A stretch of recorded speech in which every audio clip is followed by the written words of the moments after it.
दोस्तों, उत्तर प्रदेश के अंदर कांवड़ यात्रा को लेकर के सरकारी फरमान के खिलाफ जिस तरीके से पूरे देश में बवाल मचा हुआ है, इसी बीच अब उत्तराखंड की सरकार ने भी कांवड़ यात्रा वाले रूट को लेकर के नया फरमान जारी कर दिया है, जिसके बाद अब यहां पर भी एक नई चर्चा शुरू हो गई है। यहां पर भी नया बवाल शुरू हो गया है। दरअसल उत्तराखंड सरकार ने यह फरमान जारी किया है कि जिस रूट पर कांवड़ यात्रा निकलेगी, उस रूट के तमाम दुकानदारों को अपनी दुकान के सामने नेम प्लेट लगानी होगी, बताना होगा वो किस जाति किस धर्म से ताल्लुक रखता है। और उसके बाद यहां पर भी विवाद खड़ा हो गया है। जब देश में बेरोजगारी, महंगाई, भ्रष्टाचार जैसे मुद्दों पर काम करने की जरूरत है, तब देश में लोगों के मजहब के नाम पर उनकी पहचान करने की कोशिश की जा रही है। खैर, आगे इसके बारे में आपको थोड़ा और विस्तार से बताएंगे। साथ ही साथ यूपी के अंदर कांवड़ यात्रा को लेकर जो फरमान जारी, आप सब जानते होंगे, विवाद चल रहा है। लेकिन इसी बीच यूपी की एक और नई तस्वीर आई है। यूपी में कहा जाता है लॉ एंड ऑर्डर बहुत अच्छा है, महिलाएं बहुत सुरक्षित है। गृहमंत्री अमित शाह जी भी कहते हैं कि यूपी में अगर 12 बजे रात को भी महिला चाहे तो सड़क पर घूम सकती है। लेकिन आप देखिए यूपी में महिलाओं के साथ किस तरीके से नाइंसाफी हो रही है, वो भी योगी जी के राज में। इसकी एक नई तस्वीर हम आपको आगे दिखाने वाले हैं। तीसरी बड़ी खबर आ रही है, महाराष्ट्र के कोल्हापुर में जो हिंसा हुई थी, उसमें एक व्यक्ति की तस्वीर वायरल हो रही है जिसने रजा जामा मस्जिद पर हथौड़ा चलाया था। और सबसे शॉकिंग बात तो यह है कि यह व्यक्ति कोल्हापुर जो है 250 किलोमीटर चलकर पहुंचा था, पुणे से कोल्हापुर ये पहुंचा था। तो यहां पर अब लोग ये कह रहे हैं कि एक बहुत बड़ी साजिश के तहत घटना को अंजाम दिया गया है। आगे थोड़ा इसके बारे में भी डिटेल से समझेंगे। उससे पहले आपको क्या लगता है दोस्तों, जिस तरीके से योगी सरकार और उत्तराखंड की धार्मिक सरकार ने ये कांवड़ यात्रा को लेकर नए नए फरमान जारी किए हैं, क्या इस तरीके के फरमान से समाज में नफरत फैलती है या नहीं? कमेंट सेक्शन में आप अपना फीडबैक, अपनी राय जरूर रखिए। इस वीडियो को ज्यादा से ज्यादा शेयर भी करिए। चैनल पर नए तो सब्सक्राइब जरूर कर लीजिए। बात करेंगे पहली खबर की। आप सब जानते हैं कि यूपी के अंदर पहले ही बवाल मचा हुआ है।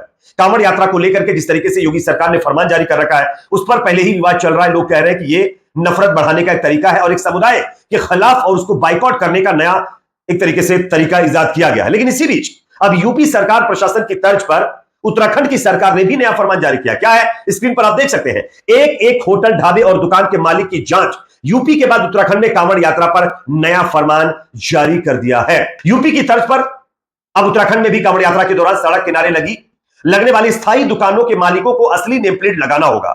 उत्तराखंड के मुख्यमंत्री पुष्कर सिंह धामी ने सड़क किनारे ठेला, होटल और रेस्टोरेंट में काम करने वालों को अब सत्यापन कराने का भी निर्देश जारी किया है। यानी यूपी सरकार से एक नंबर आगे निकल गई उत्तराखंड की सरकार।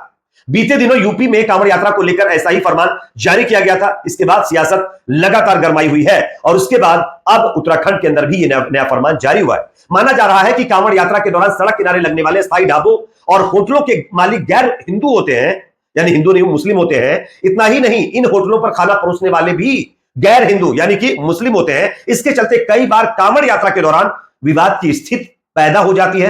बीते दिनों यूपी में कांवड़ मार्ग पर स्थायी दुकानों के बाहर प्रोप्राइटर का नाम लिखने का आदेश जारी किया गया था और अब उत्तराखंड के अंदर भी यह फरमान जारी किया गया है। और यहां पर तो धामी जी ने यह भी कहा है कि एक एक दुकान की जांच की जाए, एक एक दुकान उसके मालिक का सत्यापन होना चाहिए। यानी योगी जी से एक नंबर आगे धामी जी निकल गए।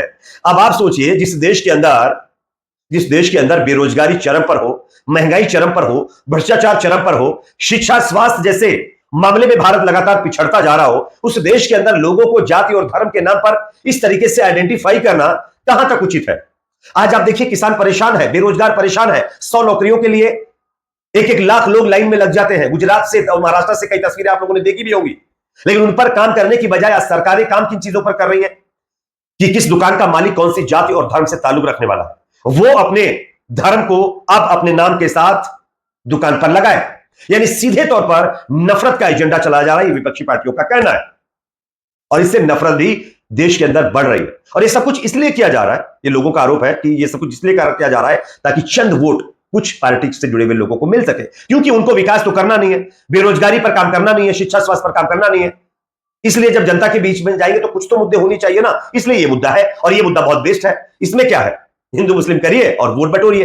खैर, जनता जाग चुकी है, जल्दी इनको सबक सिखाएगी। अगली खबर की बात करेंगे। यूपी के अंदर कांवड़ यात्रा पर आप सब जानते होंगे घमासान मचा हुआ है। योगी सरकार नए नए फरमान जारी कर रही है, लेकिन यूपी में लॉ एंड ऑर्डर की जो हालत है वो बद से बदतर है। मैं आपको स्क्रीन पर एक वीडियो दिखाना चाहता हूं जो कि एक महिला का है। बताया जा रहा है कि इस महिला के साथ ज्यादती की गई है और 4 लाख रुपए लेकर एक व्यक्ति ने पैसे बढ़ाकर देने का झांसा इस महिला को दिया। उसके बाद समय पूरा होने के बाद जब महिला ने पैसे मांगे तो उसको पैसे भी नहीं दिए जा रहे, उसके बावजूद उसको परेशान भी किया जा रहा है, जिसके चलते महिला ने पुलिस में कंप्लेंट की। जब पुलिस ने महिला की बात नहीं सुनी, उसको अनदेखा किया, तब महिला ने थाने के सामने अपने आप को खत्म करने की कोशिश की है। किस तरीके से, जरा वीडियो देखिए, उसके बाद इसकी चर्चा करेंगे।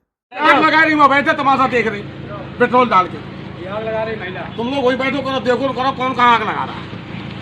ये पेट्रोल डाल के आग लगा रही, माचिस ले, टीवी ले, ये है महिला ढूंढे हैं, ये पेट्रोल डाल के आग लगे। तुम लोग वहाँ देखते नहीं, कौन देखो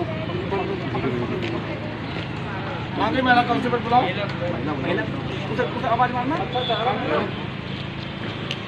अरे हमको जाना क्या हो गया यार, पेट्रोल डाला, तुम आग लगा लो, ये लगा के पानी डालने का डाल देंगे। अरे हम तो देख लिए पेट्रोल, तो हम भागते हैं।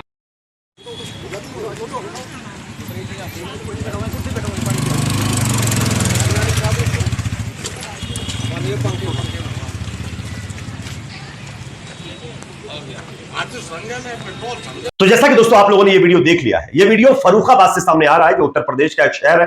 महिला ने एसपी ऑफिस के बाहर अपने आप को खत्म करने की कोशिश की है। महिला ने पेट्रोल डालकर अपने आप को आत्मदाह करने की कोशिश की है। पुलिस कर्मियों ने पेट्रोल महिला से छीनकर उसको फिलहाल हिरासत में लिया है। एक व्यक्ति ने 4 लाख रुपए लेकर पैसे बढ़ाकर देने का झांसा दिया था। व्यक्ति ने महिला को 5,000 प्रतिमाह देने का भी वादा किया था। महिला को रुपए देने से युवक ने जब मना किया, महिला ने 4 दिन पूर्व थाने में युवक के खिलाफ शिकायत भी की। पुलिस ने जब उसकी नहीं सुनी, तब महिला परेशान होकर के थाने के सामने अपने आप को खत्म करने के लिए पहुंच गई। यह हालत है उत्तर प्रदेश की, और इस पर काम करने की बजाय काम किन चीजों पर हो रहा है कि कौन सी दुकान पर किस धर्म का व्यक्ति बैठा हुआ है, किस होटल में किस धर्म का व्यक्ति काम कर रहा है, वो अपना नाम लिख करके जो है अपने होटल के सामने लगाए। इन चीजों पर काम हो रहा है।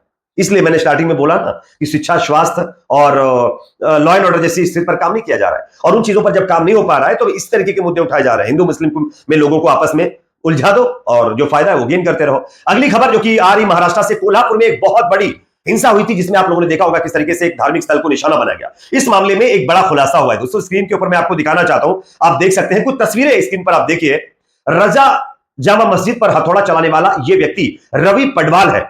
बताया जा रहा है कि यह पुणे से चलकर कोल्हापुर पहुंचा था, जिसकी दूरी, जिसका डिस्टेंस 250 किलोमीटर है। अब आप बताइए, एक व्यक्ति पुणे से कोल्हापुर जाता है 250 किलोमीटर चलकर, और योजनाबद्ध तरीके से मस्जिद और मुस्लिम घरों में तोड़फोड़ करने के साथ इस व्यक्ति ने मतलब जो है तमाम घटनाओं को अंजाम दिया।